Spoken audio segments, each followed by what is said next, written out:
안녕하십니까. 프레스룸의 정혜건입니다. 오늘은 현 용산구 의원이신 김선영 의원님과 함께 사람 김선영에 대한 서사부터 용산의 정비사업과 미래 비전까지 차분하게 한번 짚어보는 시간을 갖도록 하겠습니다. 오늘 대담은 특정한 입장을 일방적으로 전달하는 자리가 아니라 용산의 주요 현안을 놓고 생각과 실현 가능성을 한번 검증해보는 자리로 마련했습니다. 자, 소개해드리겠습니다. 용산구 의원이신 김선영 의원님이십니다. 의원님. 네, 반갑습니다. 안녕하세요. 용산구의 김선영 의원입니다. 예, 반갑습니다. 의원님, 제가 처음에 만나 뵙고 소개를 받을 때부터 정말 독특한 이력을 갖고 계셨어요.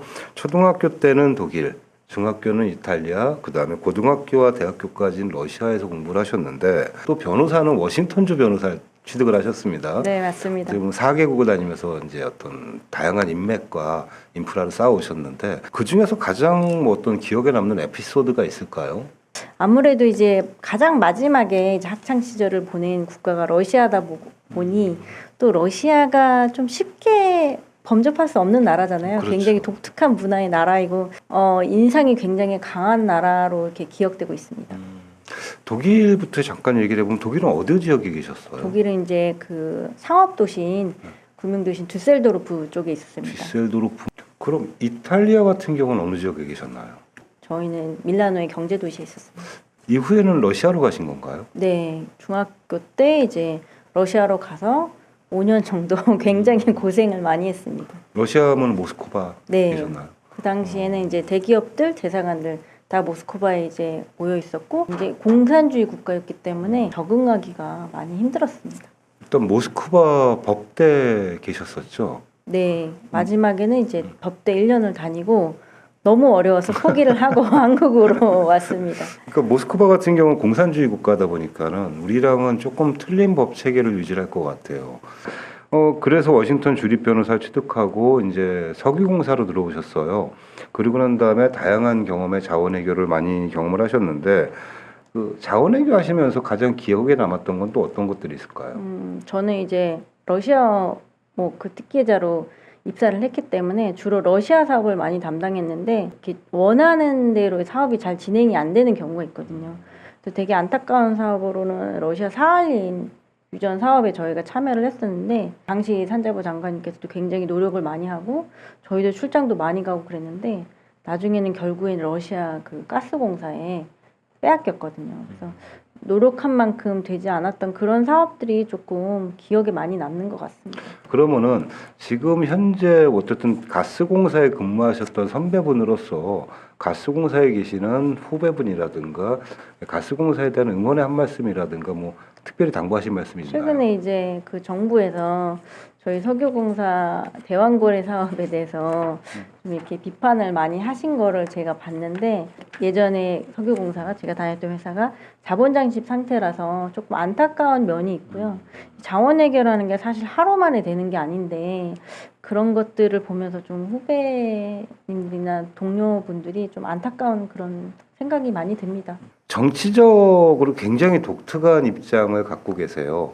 일단 변호사님 같은 경우에는 글로벌하게 활동을 하셨었고 아무래도 이명박 대통령님과 많이 활동을 하셨었고 그래서 배경도 국힘이셨어요. 국민의힘의 소속 의원으로 활동하시다가 이태원 참사를 계기로다가 이제 국힘에서 탈당하셔가지고 민주당으로 당적을 바꾸셨는데 그때 당시 심정과 그래도 국힘 의원이라서 지지했던 지역민들이 계시지 않습니까? 그분들의 반응은 어떠셨나요?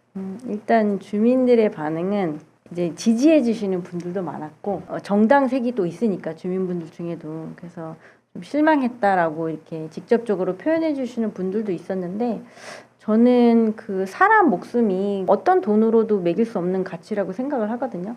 그래서 제가 탈당했을 때 뭐 지역에서 이슈도 있었지만 여전히 그 제 의지나 결정에 대해서는 한 번도 후회해 본 적이 없습니다.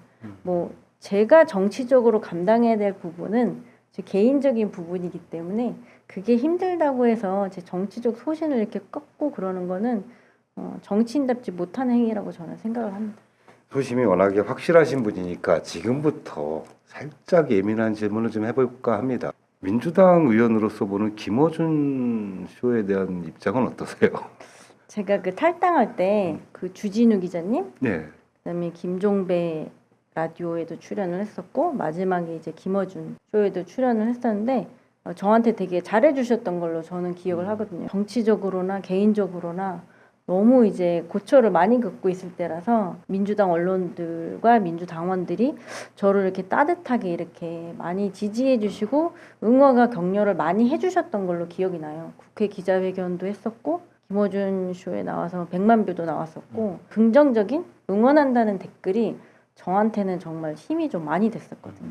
그것 때문에 버틸 수 있었던 것 같습니다. 물론 유가족분들이나 주민들의 응원도 많은 힘이 됐습니다. 박희영 구청장님이 국힘 복당이 불어댔지 않습니까? 여기에 대해서 아무래도 김선영 의원님이 하고 싶은 말이나 생각이 좀 있으실 것 같은데 입장을 밝혀주실 수 있나요? 일단 진상규명이나 유가족에 대한 사과가 이루어지지 않았기 때문에 제가 탈당을 한 게 가장 이유가 큰데 아직까지도 사실 현 구청장님이 그런 사과라든지 이제 12일 날 청문회가 이루어지는데 참석을 훌두를 하시는지는 모르겠어요. 그런 부분이 이제 선행이 안 됐기 때문에 법적인 책임, 도의적인 책임에 대해서 좀 입장을 좀 밝히셔야 한다고 저는 여전히 그렇게 생각을 하고 있습니다. 그러면은 현재는 뭐 정치적인 유불리보다는 책임의 문제에 대해서 구청장님이 책임을 지는 모습이 없었으니 거기에 대한 입장을 좀 밝히시고 국민의힘의 복당이 불허가 된 거는 당연한 결과다 정도로 저희가 이해를 하면 될까요? 네, 국힘에서도 보도자료에 아마 그렇게 이렇게 적었던 것 같아요. 이태원 참사에 대해서 책임을 지는 그런 당의 모습을 보여야 된다. 국민의 눈높이에 맞는 그런 당이 되겠다고 이렇게 적으셨더라고요. 그래서 그 부분은 저도 굉장히 잘하신 거라고 생각을 합니다. 의원님의 생각을 공유해 주셨는데 저희들이 궁금한 거는 향후 의원님께서 추진하시는 구상은 어떤 게 있을까? 앞으로 행보에 대해서 말씀을 좀 부탁드리겠습니다. 제 용산구의원 4년간의 경험을 바탕으로 제가 용산구청장으로서 적임자라는 생각이 들어서 이번에 용산구청장 출사표를 던지게 되었습니다. 지난 23일 날 출판기념회를 성공적으로 마쳤고요. 많은 주민분들과 재개발위원장님들이 참석을 해주셨습니다. 지금 이재명 대통령 정부도 글로벌 시대로 한국이 나아가야 된다고 하셨고 오늘 또 출사표를 던지신 정원호 전 성동구 구청장님 서울시장 출사표를 던지셨는데 그분도 글로벌 서울을 만들겠다고 라고 말씀을 하셨어요. 근데 용산만큼 글로벌한 입지를 가진 곳이 있을까 싶고 저만큼 또 글로벌한 경험을 지닌 사람이 있을까 생각이 들어서 한국적인 것을 바탕으로 글로벌적인 용산을 만들겠다는 포부를 가지고 이번에 출사표를 던지게 되었습니다. 예비 후보는 저는 등록은 하지 않았는데 지금 공천 심사를 신청한 상태고 이제 여론조사 그다음에 경선이 있게 되면은 경선을 통해서 최종 후보가 확정이 됩니다. 용산은 이제 험지이기 때문에 사실은 저는 경선보다는 국민의힘 후보와의 본선 게임이 훨씬 더 중요하다고 판단을 합니다. 저는 이제 국힘에서도 있었지만 여러 가지 중도 확장성, 재개발, 재건축 공약을 통해서 일자라는 그런 정치인으로 자리매김을 했기 때문에 아마 많은 용산의 중도 보수분들이 저를 위해서 투표를 하지 않을까 그렇게 자신합니다.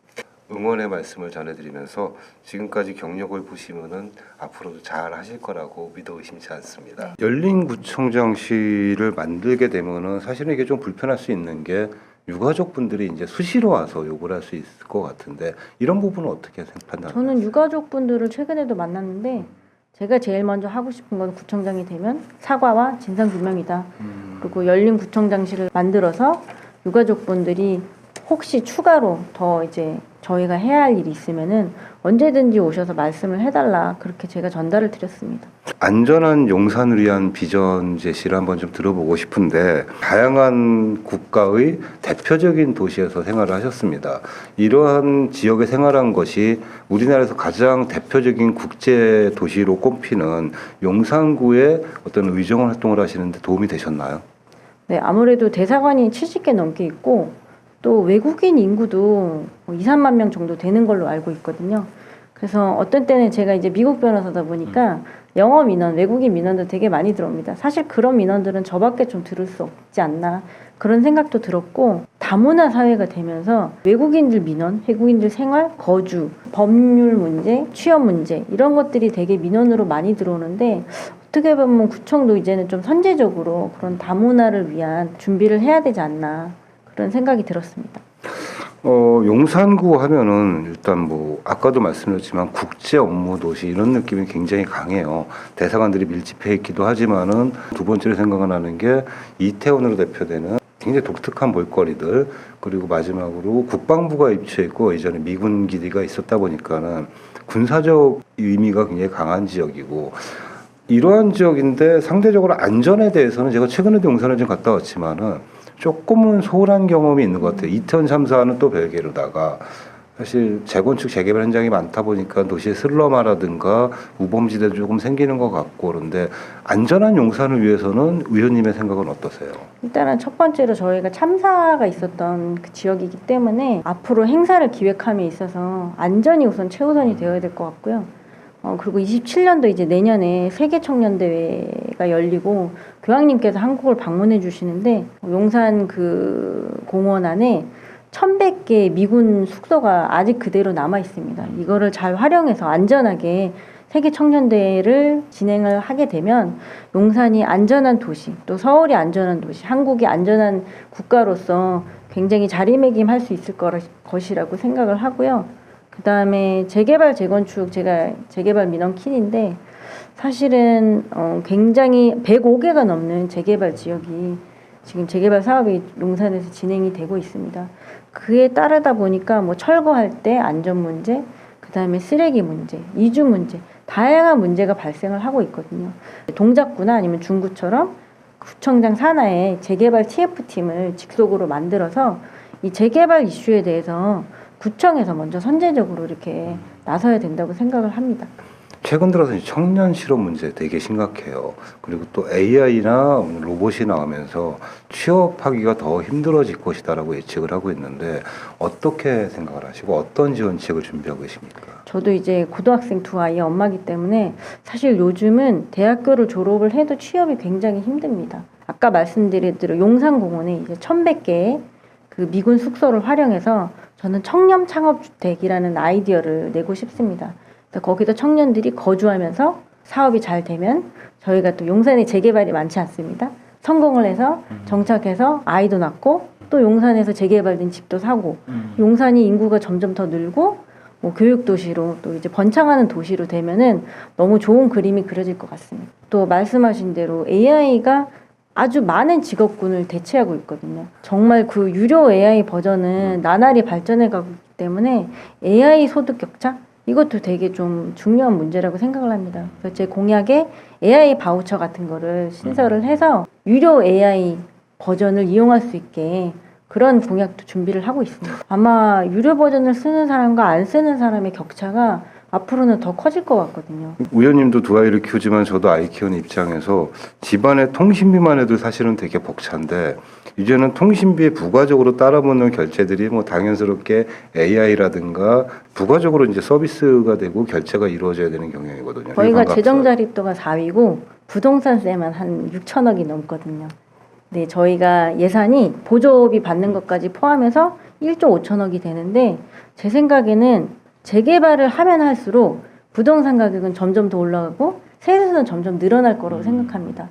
그래서 그런 거를 좀 AI 바우처라든지 아까 말씀하신 통신비 지원 이런 것도 저는 생각을 하고 있는데 여성 같은 경우에는 뭐 생리대 지원이라든지 뭐 대통령께서도 이제 생리대 가격을 언급을 하셨기 때문에 그리고 뭐 아이 옷 지원이라든지 뭐 영어 무상교육, 무상교복 이런 것 등의 아이디어를 저희가 재원이 충분하기 때문에 충분히 그 혜택을 저는 주민들에게, 구민들에게 돌려줄 수 있을 것이라고 생각을 합니다.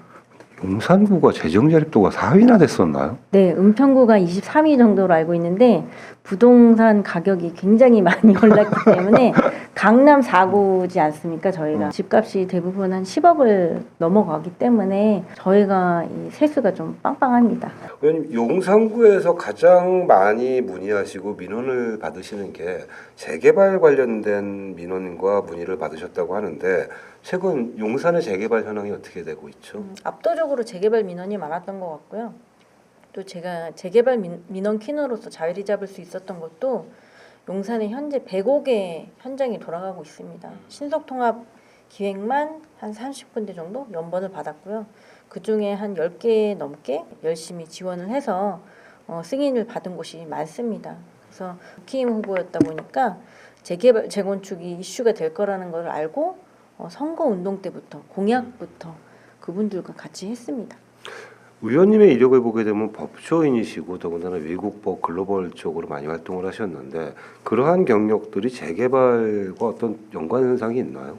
저는 뭐 딱히 부동산을 보유하지도 않았고 다주택자도 아니고 뭐 부동산 자격증이나 뭐 그런 거를 지니고 있진 않은데 아무래도 이제 석유회사에서 오랫동안 대형 프로젝트를 해외 사업을 오랫동안 하다 보니까 그 사업의 프로세스라는 게 사실 어느 회사나 디테일은 다르겠지만 비슷하거든요. 큰 사업을 해본 경험들이 재개발, 재건축 사업들이 보통 이제 몇 조 단위의 사업이기 때문에 그런 것들을 해내갈 수 있는 능력이 저한테 경험상 많은 것 같더라고요. 제가 최근 듣기로는 지금 한남 뉴타운이 지역 난방으로다가 진행이 되고 있다고 들었습니다.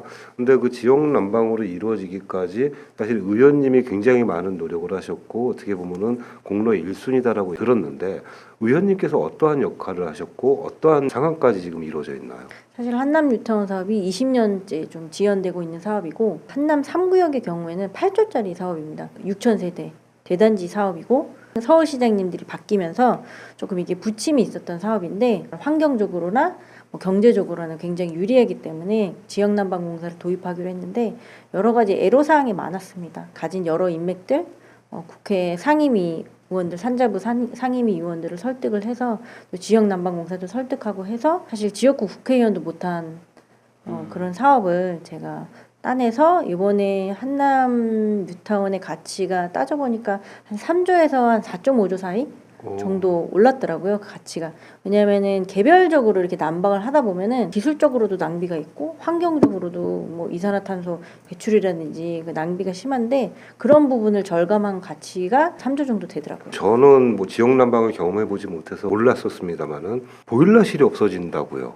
집안에. 네, 맞습니다. 귀뚜라미 보일러든 뭐 보일러든 놓게 되면은 물론 그 환경적으로도 에너지 낭비가 있지만 그 공간이 또 이제 차지하게 되는데 뭐 1m에서 2m 정도 그게 이제 사라지고 다른 거를 넣을 수 있으니까 경제적으로도 굉장히 이득이고 그거를 추산해 보니까 3조 정도 한남 3구역이 6천 세대 그다음 나머지 구역이 한 다 합치면은 1, 2, 3, 4, 5구역 합치면 15,000세대 정도 되는데 가치로 따지니까 어마어마한 가치더라고요. 꾸준한 노력이다라고 말씀하시는데 노력 이외에 다른 노하우가 있으신가요? 그냥 포기하지 않는 집념? 제가 약간 좀 집요한 편인데 아무래도 회사 다닐 때도 좀 에이스라는 그런 별명이 있었고 제 생각에는 좀 도전 정신, 주민의 그 목소리에 귀 기울이는 정신, 배려 그런 게 어떤 정치인의 기본이 아닐까 생각을 합니다. 프론티어보다는 약간의 집요성과 열린 귀를 이제 선호하시는 것 같습니다. 이 부분 또 예민한 질문이 나왔습니다. 보수 정권이 들어오게 되면은 재개발과 재건축을 활성화시킨다. 그런데 민주당은 그렇지 않고 막는다. 뭐 대표적으로 많은 분들이 박원순 시장 시절에 재개발이 스톱이 되거나 무산됐던 경험이 있으셔서 이러한 말씀을 하시는 것 같은데 의원님은 여기에 대해서 어떻게 생각하세요? 되게 예리한 질문이신데 약간 좀 사실 재개발이라는 게 거의 5년에서 한 10년 이상 걸리는 사업인데 특정 시장 시절에 뭐 재개발이 이제 활성화되고 뭐 그런 거는 사실 그렇게 무자르듯이 이렇게 획일하기는 좀 어려울 것 같습니다. 용산이 아무래도 재개발 재건축에 좀 목마른 구도심이다 보니 조금은 이제 국민의힘 정부가 들어설 때 조금 재개발이 용이하지 않느냐라는 인식을 좀 갖고 계시더라고요.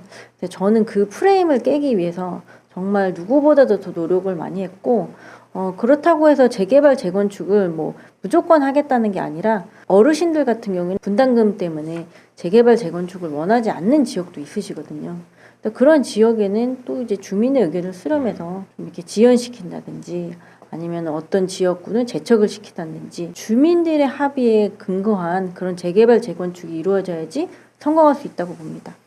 용산 재개발 얘기를 하면 빠질 수 없는 게 코레 일당과 삼각지가 아직도 지금 계속 사업이 홀딩되고 있는데 원인 중에 하나 알박기 얘기가 나오고도 있어요. 이런 부분에 대해서는 어떤 견해를 갖고 계십니까? 최근 이제 국제업무단지가 굉장히 이슈가 많이 되고 있는데 일단은 정부에서 부동산 안정화를 위한 정책이 굉장히 중요하다고 생각을 하고요. 국힘 쪽에서 이제 임대주택 프레임으로 좀 많이 가려고 하는데 사실 국토부 보고서에는 발표안에는 양질의 주택이라고 되어 있지 뭐 특정 특정 뭐 청년주택, 임대주택이라고 표시가 되어 있지 않습니다. 그래서 저는 일단 주민들의 합의에 의한 그런 부동산 정책이 실시될 거라고 믿고 있습니다.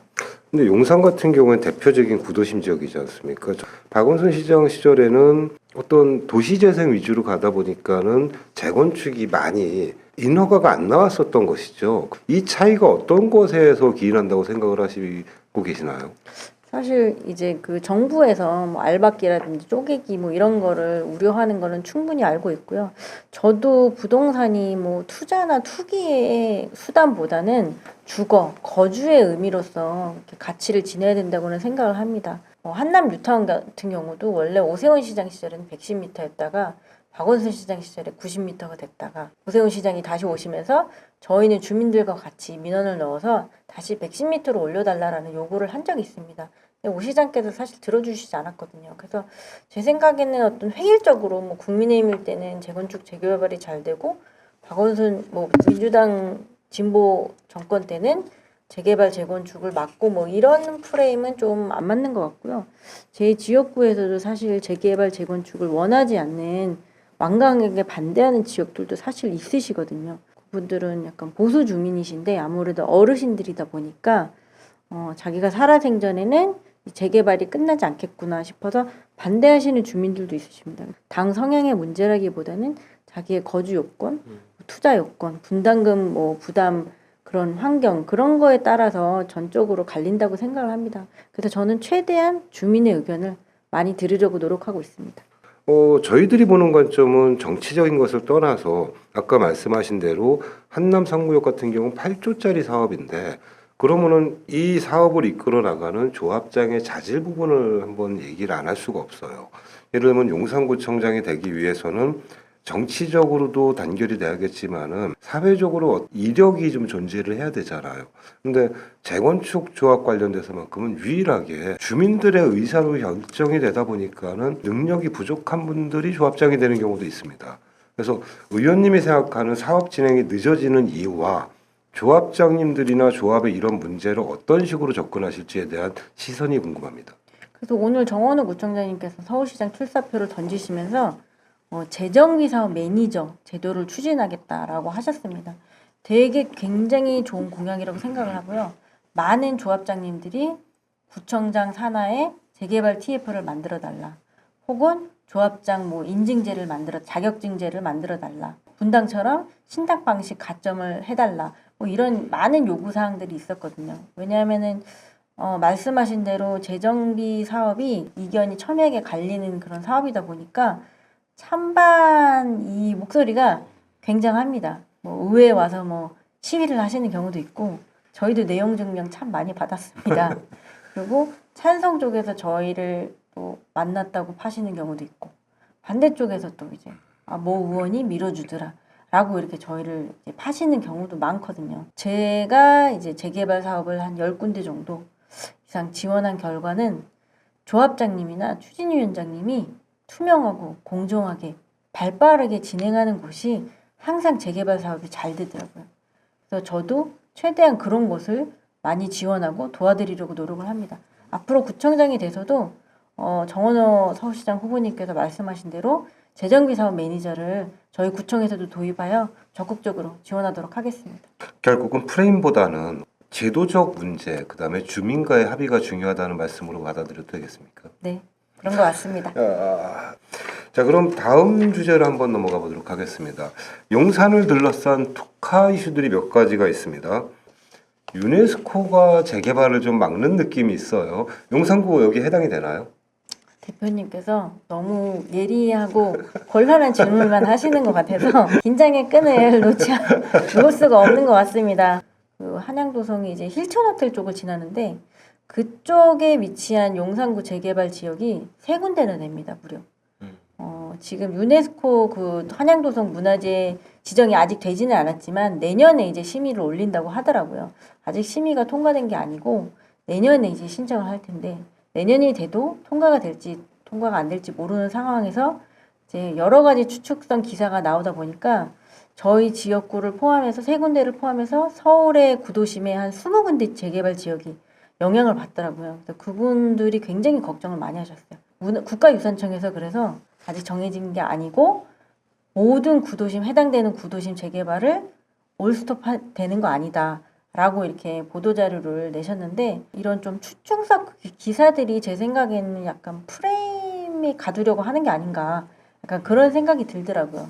사실 용산에도 그 성심학교라는 천주교 성지가 있거든요. 문화재가 있어서 그 주변 재개발 지역이 이제 안각 규정으로 인해서 고도 제한에 걸리는 이슈가 있어서 제가 관심을 굉장히 많이 가졌었는데 사실 안각 규정 관련해서 도시계획 뭐 건축학 교수님들도 이제는 시대에 좀 맞게 변화해야 되지 않나. 이게 전문가분들도 그런 말씀을 많이 하시거든요. 제 생각에는 뭐 재개발 주민들의 의견을 무시하고 진행되지는 않을 것이라고 이렇게 생각을 하고요. 제가 대표님 방송도 잘 봤지만 죽은 왕들의 그 문화재로 인해서 산 사람들이 고통을 받는 거는 조금 아니지 않느냐는 전문가들 의견도 사실 좀 있거든요. 앞으로 이제 문화재 심의를 할 때 몽촌토성 같은 경우도 해제된 경우가 있거든요. 송파구 의원님이 조례도 위반하고 그러신 걸로 그래서 저도 굉장히 좀 모델로 삼아서 조례를 이제 제정하려고 했었는데 앞으로도 역사와 현재가 공존하는 구도심 서울시가 되지 않아야 하지 않을까 그런 생각이 많이 듭니다. 지금 서울 시내 재개발이 거의 한 15년 가까이 멈춰 서 있었죠. 몇몇 조합들을 제외하고는 대부분 서 있는데 그 놓쳐버린 시간, 잃어버린 15년의 시간 동안에 주민들이 받는 재산상의 피해는 어마어마했어요. 그런 부분들에 대해서는 의원님 입장이든 혹은 다른 입장에서라도 조금 더 유연한 자세로 적극적으로 좀 대처를 하기를 바라는 마음에서 말씀을 드렸었어요. 지금 저희 관내에도 이제 효창공원을 대한민국 국립공원화 하시겠다고 정부에서 발표를 하셔서 그 주변 재개발 주민들이 상당히 걱정을 많이 하시거든요.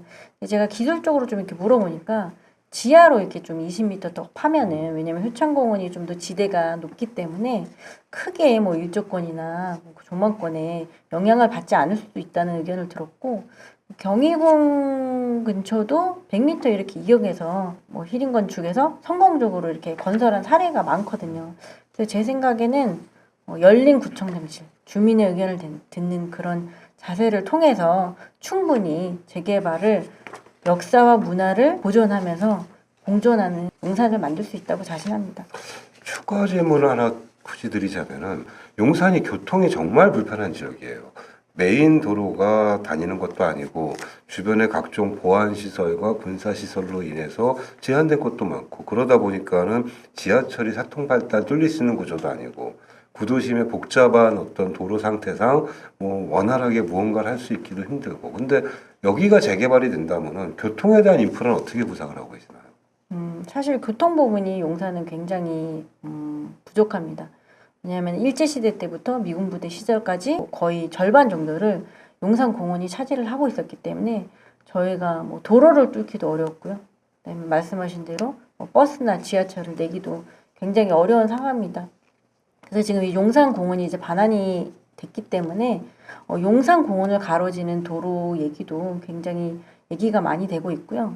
그다음에 또 한 가지 지금 한남 뉴턴이랑 맞물려서 얘기되고 있는 것은 그 한남동과 잠원동을 연결하는 교량 새로운 다리의 그 대교의 건설 얘기도 지금 되고 있습니다. 미군 부대 때문에 혹은 일제시대 그 부대 때문에 위치 때문에 교통 발달에 있어서 보수적인 그런 좀 스탠스를 취했던 것 같아요. 그런 부분이 되게 안타깝고 특히 1지역, 2지역 간의 고통도 굉장히 연결되지 못한 점이 있고요.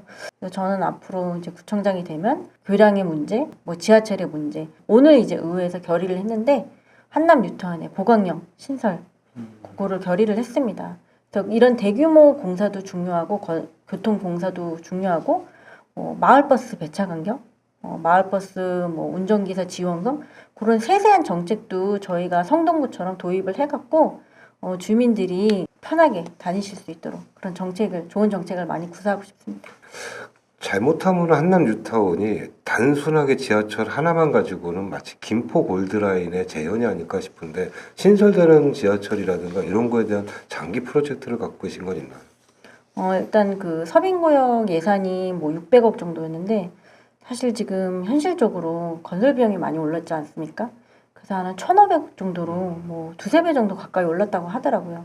그렇게 되면은 저희가 기재부에 이제 예비타당성 조사를 다시 이제 통과를 해야 되는데 거기에 뭐 정책성이라든지 경제성이라든지 여러 가지 요건이 걸림돌이 되더라고요. 그래서 그거는 주민들의 민원을 최대한 많이 받아서 저희가 서울시라든지 기재부 그리고 국토부 또 국회 등을 이제 설득을 해서 하루빨리 이 재개발이 완성이 되기 전까지는 지하철 공사가 뭐 한 5년 정도 이상 걸릴 거니까 그전에는 저는 완공이 되어야 된다고 생각합니다. 그래서 사실 이 부분도 굉장히 큰 공약 중에 하나로 주안점을 두고 있습니다. 다음 주제로 넘어가겠습니다. 의원님께서 보시는 용산구 재개발 문제에 있어서 가장 먼저 손을 대야 되는 부분은 어떤 것이 있을까요? 용산의 비전을 세우는 게 저는 더 중요하다고 생각합니다. 재개발, 재건축은 하나의 수단일 뿐이라고 생각을 하고요. 과연 재개발, 재건축을 통해서 주민들이 얻고자 하는 것은 무엇인가? 용산이 조금 더 안전하고 그리고 좀 더 살기 편하고 그리고 아이들도 좀 더 웃을 수 있고 교육적인 환경도 좀 더 나아서 많은 주민들이 서울 시민들이 용산이 정말 살기 좋은 곳이구나. 성동구는 사실 출산율이 굉장히 높이 올라가는데 제가 그런 면에 있어서 학부모, 엄마의 마음으로 세심하게 보듬을 수 있는 그런 정책을 많이 펼치고 싶습니다. 엄마의 마음에 대한 정책은 어떤 게 있나요? 사실 엄마들이 원하는 거는 뭐 되게 좀 사소한 걸 수도 있거든요. 돌봄이라든지 뭐 생리대 지원이라든지 아니면 영어 무상 교육이라든지 혹은 무료 옷 지원이라든지 무상 교복이라든지 그런 세세한 것들, 교육적인 것들 되게 관심이 많은데 남성구청장은 아무래도 이제 아빠로서의 역할만 많이 해봤을 거기 때문에 엄마들의 목소리를 이제 귀담아 담는 데는 물론 잘하시는 구청장님도 계시지만 조금 부족하지 않을까. 왜냐면 저도 워킹맘으로서 아이를 키우면서 너무 고생을 많이 했거든요. 근데 용산구는 아이들을 위한 이런 육아시설들이 좀 있나요? 네, 키즈 카페가 몇 군데 있는데 사실 공통적으로 엄마들이 하시는 얘기가 예약하기가 힘들다 그러더라고요. 제가 춘천에 갔는데 거기는 돌봄이랑 키즈 카페랑 굉장히 규모가 크게 잘 지어져 있어서 주변의 초등학교 학부모님들이 새로 이사를 많이 오신다고 그러더라고요. 물론 용산이 공간적인 그런 협소함이 있을 수도 있지만 사실 저희가 재개발이 굉장히 많이 돌아가기 때문에 기부 체납을 많이 받을 수가 있습니다. 저희가 또 공유재산 기금도 2천억 정도 있기 때문에 산후조리원도 죽고 키즈 카페도 좀 더 확충을 하고 뭐 물놀이장 같은 것도 아무래도 구립이 좀 더 안전하고 가격이 저렴하기 때문에 그런 것들을 좀 많이 확충을 해서 제가 워킹맘 시절에 겪었던 그런 아픔들을 다시 겪어야 하고 싶지 않습니다. 산후조리를 만드시고 키즈 카페를 만드셨어요. 그러면은 그 다음으로 가는 건 이제 아이들이 초등학교 들어갔을 텐데 그 다음으로 맞닥뜨리는 게 학원을 보내야 됩니다. 요즘에 학원들은 조금 불안한 곳들이 있죠. 특히나 뭐 체육 운동을 가리키는 학원들은 이런 부분에 대해서는 어떤 공약이라든가 고심하신 부분이 있습니까? 제가 대선 캠프 때 이제 고민했던 부분이 엄마들이 사실 학원을 보내면서 이 학원이 정말 잘 가르치는 학원인가? 비싸게만 한 거 아닌가? 그때 당시에 이제 영어 무상 공약, 그 다음에 학원 바우처제, 학원 인증제 이런 거를 제가 이제 계획을 했었습니다. 뭐 태권도 학원이든 영어 학원이든 좀 엄마들이 입소문을 바탕으로 인증제를 만들자. 부모들이 하루 종일 학원에 보내도 좀 안심할 수 있게 하자. 그런 공약을 저도 포함시켰습니다. 정말 반가운 공약입니다. 대사관과 어떤 지역 간의 교류라든가 아이들의 교육과 연관시킬 수 있는 프로그램들은 구상하고 계신 게 있나요? 저희가 구청에서 이미 그 대사들을 모셔서 학교에서 이제 특별 강연을 하고 있거든요. 근데 사실 그런 부분들이 디테일로 들어가면 조금 어려울 때도 있더라고요. 뭐 예를 들면 기독교 학교인데 뭐 미국 대사관 외교관이 와서 동성애 관련 강연을 한다든지 그러면 그 매칭하는 게 사실 쉽지는 않습니다. 그래서 앞으로는 이제 저는 이제 글로벌 출신, 미국 변호사 출신 구청장이니까 대사님들과도 참 소통을 많이 하고 또 몇 년 전에는 우크라이나 전쟁을 대사관이랑 같이 전시회도 제가 추진을 해서 했었거든요. 많은 소통을 해서 아이들한테 뭐 좋은 강연이라든지 멘토링이라든지 또 구청과도 저희가 원래 이태원 그 세계문화축제가 있었는데 그 참사 이후에는 거의 진행이 되지 않았거든요. 그런 것들을 저희가 설득해서 예산도 지원해서 하면은 좀 더 글로벌 용산이 되지 않을까 싶습니다. 말씀하신 내용들을 쭉 들어보면은 육아, 그 다음에 어떤 교육 이런 부분에 많은 부분의 공약 혹은 구상이 있으시고 그 다음으로 서울이 분당보다 신탁 방식의 사업이 조금 적은 이유는 어떤 거라고 생각을 하시나요? 분당에서는 그 분당구청에서 일부러 물론 아파트 재건축에 한정되기는 하지만 신탁 방식에 오히려 가점을 주셨더라고요. 동의율이 뭐 90%가 넘을 정도로 신속하게 진행이 되고 있는데 아무래도 이제 재건축과 재개발 방식은 뭐 강제 수용, 임의 수용 뭐 그런 방식의 차이도 있고 또 동의율 차이도 뭐 5%나 있기 때문에 사실 뭐 획일적으로 적용하기는 어렵습니다. 재개발이 사실 더 어려운 거는 사실이고요. 근데 제 생각에는 지금 저희 용산에도 재개발이 한 20년 정도 딜레이된 곳이 상당히 많기 때문에 조금 더 신속하게 진행을 하기 위해서는 찬반이라든지 뭐 동의율이라든지 그런 것들을 이제는 구청에서도 조금 적극적으로 지원을 하는 그런 제도가 필요하다고 생각을 합니다. 자, 오늘 말씀 정말 많은 말씀을 나눴었는데 좀 정리를 해보면은 국제경험 자원외교 그리고 국제경험을 바탕으로 하는 용산에 관련된 시의정활동 그리고 정비계획까지 정말 많은 말씀을 하시고 많은 의견을 들었습니다. 이제 마무리가 돼야 될 시간이 됐기 때문에 마지막 질문을 좀 드려보고 싶습니다. 용산 구민들한테 이것만은 꼭 전해주고 싶다라는 생각나는 멘트가 있으신가요? 제 4년 전의 슬로건이 변화의 신호탄이었는데 항상 저는 저의 슬로건을 주민 뜻대로 주민의 뜻을 받들겠습니다. 주민의 합의에 근거한 주민의 뜻에 근거한 정책을 펼치겠다고 약속드립니다. 네, 지금까지 김선영 의원과 함께 글로벌 국제 감각 혹은 용산의 미래, 앞으로의 변화된 모습을 한 번쯤은 생각해보는 시간을 가졌습니다. 국제 경험과 자원외교 그리고 실제로 이게 현장에서 접목되는 방법 등에 대해서 많은 논의가 있었는데 저희들은 김선영 의원님과 함께하는 용산의 미래가 매우 궁금합니다. 프레스룸은 앞으로 김선영 의원님뿐 아니라 많은 분들을 만나서 발로 뛰는 현장의 모습을 전달할 수 있는 기회를 갖도록 하겠습니다. 의원님 지금까지 참여해 주셔서 감사합니다. 초대해 주셔서 감사합니다. 자, 긴 시간 시청해 주셔서 감사합니다. 다음 시간에는 저희가 또 다른 분을 모시고 또 다른 정책과 또 다른 비전에 대해서 한번 대화를 나눠보도록 하겠습니다. 감사합니다.